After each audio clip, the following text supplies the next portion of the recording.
So Bethesda dropped an update for Starfield today that, aside from fixing a bunch of bugs and being like a general patch job, they also added in some new mechanics and overhauled a few systems in the game. Most of it I really like, and I hope it's a sign of good things to come, even if I feel like most of this stuff was probably planned and should have been released when the game was last year. I'm happy to see that there are at least some things coming out to smooth the experience over while players wait for the first major DLC to come out. So I'm just going to go over the most consequential parts of this. I'm not going to talk about every single bug fix that they did. If you want to see that, there's a link down in the description. But let's go over at least the first part and all the cool things that they added. So the first thing they added is an improved surface map. So it's going to be a lot harder to get lost when you're going in places like New Atlantis or Aquila City now. And if you're like me, you got lost pretty often because those cities, especially New Atlantis, had a lot of loading areas when you wanted to go from like one part of the city to the next.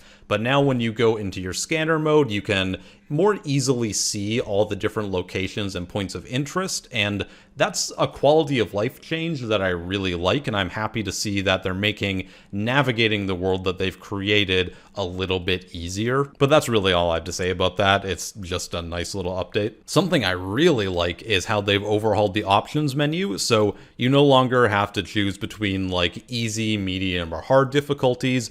You can basically customize the difficulty in the game however you want now. And with single-player RPGs in 2024, I really feel like that should be the standard, and I do see lots of games doing that, so I'm happy that Bethesda's kind of catching up with the times. You can customize everything from like the damage that enemies do to you or the damage you do to them, same with like enemy ships or your ships. Whether or not ammo has weight to it, you can change your carrying capacities, and something that I really like is that you can now change the distance that you can access the cargo for your ship. You can basically turn your ship into like an infinite bag of holding, which again in RPGs in 2024 seems like it's becoming more of the standard. Like seriously, if you're gonna litter your world with all this stuff that people can pick up, let them pick it up. There was nothing more frustrating in Starfield than running around and picking up 3 things and being over encumbered all the time. So being able to edit your carrying capacity and access your ship's cargo from anywhere,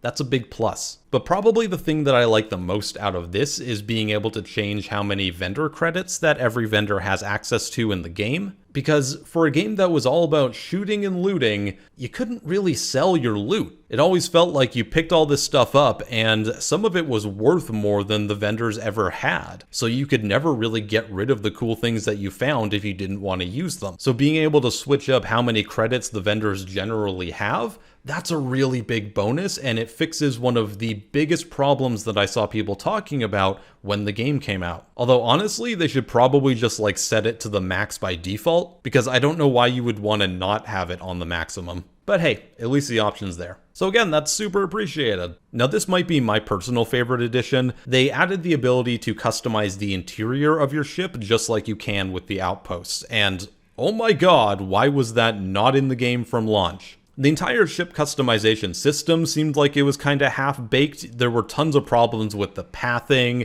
and when you put different modules together, you'd have like doors in weird places with chairs in front of them. It all seemed like it wasn't totally finished yet. And I think that this really brings it all together, because I don't know about you, but when the game was coming out, I was super excited to be able to customize and do exactly this with my ship, and it was really disappointing when I started playing the game and I realized that it was all very limited. I might be in the minority here, but one of my favorite parts of Fallout 4 was customizing settlements and building them and creating like whatever I wanted. I thought that that was one of the best new systems that Bethesda has ever introduced, and I'm happy that they're fleshing it out a bit more in Starfield now. The only thing that I really want to see is an edit to the build requirements for a lot of these items. I find that it can be really annoying to find some very specialized ingredients to create certain objects and buildings. So I would really like them to make that a bit more simple. But hey, this is a step in the right direction, and I'm really happy I can customize my own Millennium Falcon now. That's pretty cool.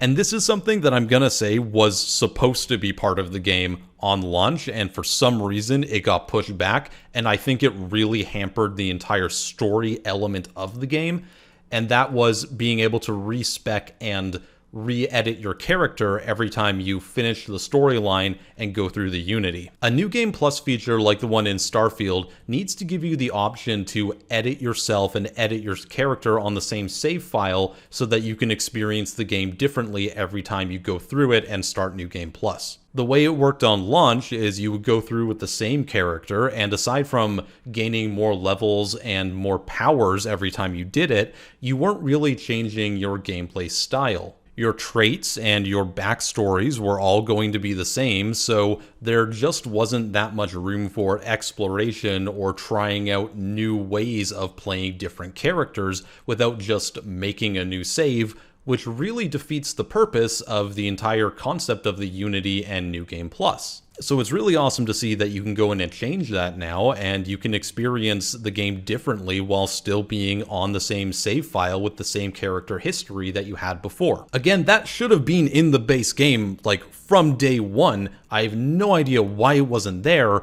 I'm at least happy it's there now. So that's good, but I'm still very frustrated that something that I think was essential to the core gameplay experience and the core game loop was left until after release. I think that's really ridiculous. So those are the most consequential updates. There are additional ones like some camera fixes and, like I said, lots of bugs and little bits of patching here and there, performance fixes as well.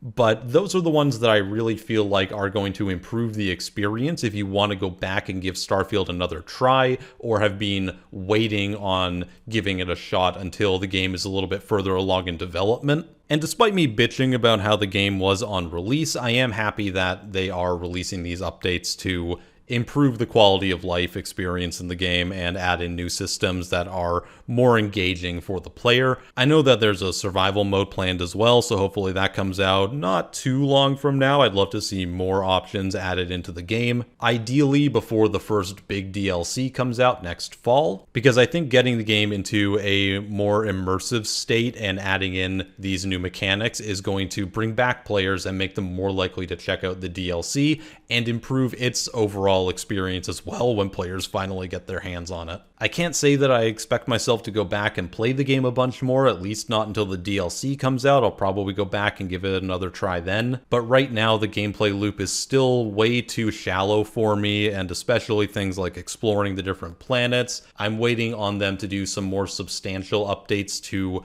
make there be a lot more additional content than finding the same outpost over and over. So yeah, I think myself and a lot of people are going to be waiting on something a bit more substantial, but I do think it's worth highlighting these quality of life improvements. I think it is a sign that they are giving the game at least the attention it needs. I don't know if it's the attention it deserves, but you know, that's a different conversation. So let me know your thoughts, and let me know if there's other updates that you would love to see them implement. I am Patty Jack. I'll see you next time.